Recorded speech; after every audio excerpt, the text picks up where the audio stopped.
Good stuff. Yes, creation research news. One of our stories was about snakes. And it was about how snakes have evolved, according to some scientists in Western Australia. You'll have to excuse the cockatoos. I have the windows open because it is still summer in Australia. And it's morning, so the cockatoos and other birds are having a whale of a time here. But anyway, in our newsletter, we had a story about supposed evolution in tiger snake jaws. Now, tiger snakes are called tiger snakes because a lot of them have a distinctive striped pattern. It varies among the different species, but some of them are particularly stripy, others are not. And this story was promoted in quite a number of the secular media mainstream stories because it's about snakes, and Australia is famous for snakes, and it's about evolution. So here was the headline on a website called The Conversation, which does actually have quite a good science reporting section. On a tiny Australian island, snakes feasting on seabirds evolved huge jaws in a surprisingly short time. So there is also a good story behind this. It goes back to 1930 when a travelling showman is supposed to have released tiger snakes onto a little island off the coast of Western Australia. It's only a really tiny dot on the map, just a little rocky outcrop. And he was accused of having a dangerous carnival show because he used to display poisonous snakes, and apparently some of the venomous snakes bit people. And so the story is he got rid of these by taking them to Carnac Island. Now, on this little rocky island, there was no small prey. In other words, the things that the snakes normally eat, like small frogs or small mice or things like that on this island.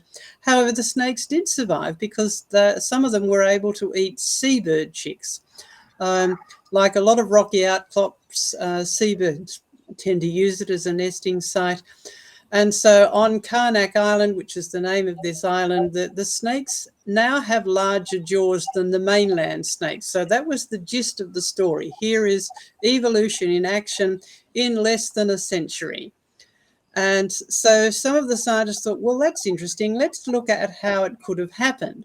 So they actually did a study of snakes from Carnac Island and snakes from a colony of snakes on the mainland in Western Australia.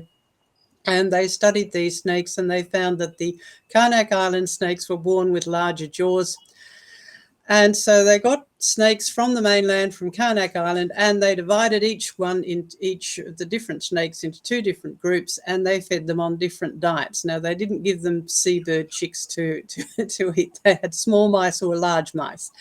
And it turned out that the Carnac Island snake's jaws grew larger if they were fed on large mice. But the mainland snake's jaws, well, they grew at the same rate, irrespective of what they were given to eat.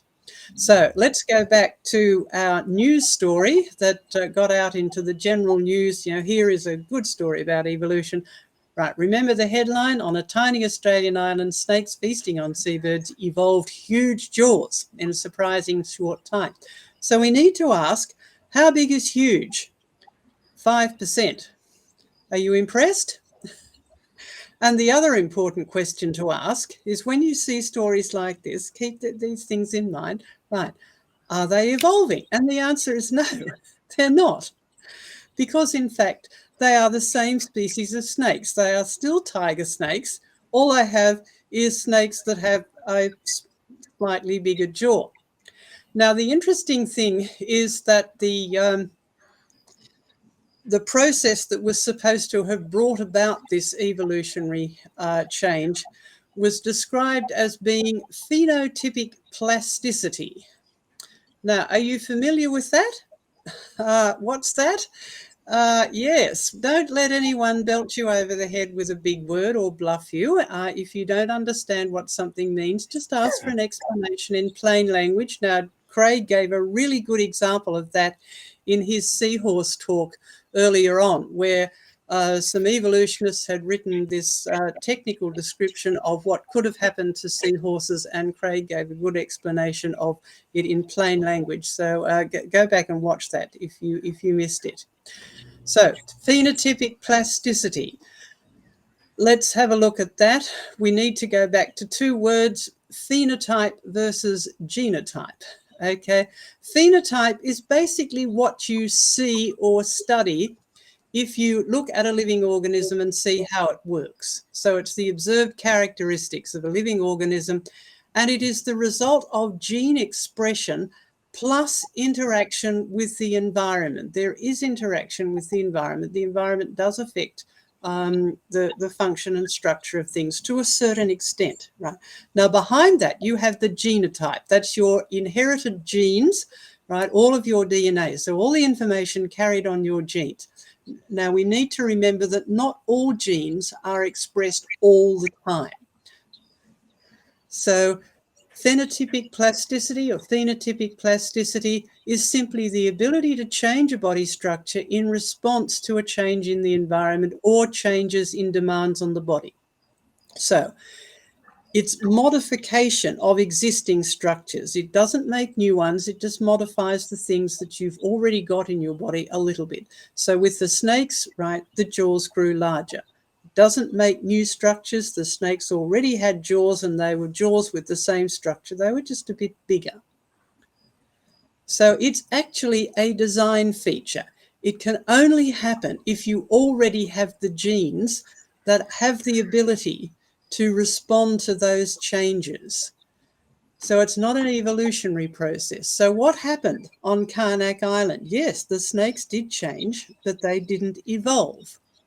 What happened is a non-evolutionary process, and it involves that process that Charles Darwin wrote about that supposedly drove evolution, right? Natural selection. Again, a real process, but not an evolutionary process. So what happened?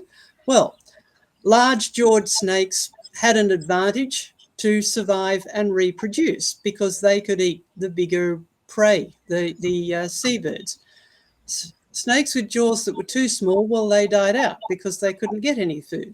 So after many generations, the large-jawed snakes are going to dominate the population because they're the ones that lived and reproduce. So that becomes the norm for that particular population in those circumstances. Phenotypic plasticity simply meant that the snakes had a genetic predisposition to grow larger jaws when only large prey was available.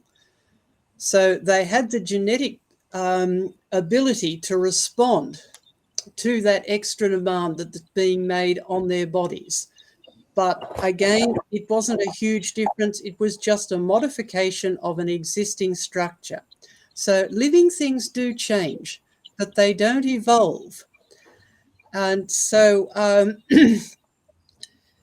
don't be pulled into the accusation that we get from skeptics, oh, you creationists don't believe in any change, or you don't believe that things can adapt. We do believe in those things, but it is limited and it's not evolution. Now, the other stories we had on in our newsletter did relate to what we've been looking at in our whole theme today. We had a nice design story about some self-planting seeds, and we had a degeneration story. And John brought that up about human degeneration, and it's about violence, which is fairly degenerative in human society. So it's not just structure and function, it's also behavior when you're looking at human society. So do have a look at those. If you missed the newsletter, you can catch up with all of our stories on our fact file. We archive those science, history, archaeology type stories. We archive them separately, so you can just do a keyword search and find them. You don't need to know when the newsletter was sent out. And if you'd like to get the newsletter, it's free. You can sign up from our main website. If you go to our creation research website, our main website, you can sign up for that. But I would recommend that you sign up for the newsletter because you also get lots of news and photos about the Creation Research Ministry. So we did have a bit about the new museum site that we're going to be working on in Brisbane, and also some stories from Glenn, who's not with us, from the US, and from Craig's little foray to Western Tasmania that we learned about last week. So you get lots of encouraging news and some photos as well as these science reports.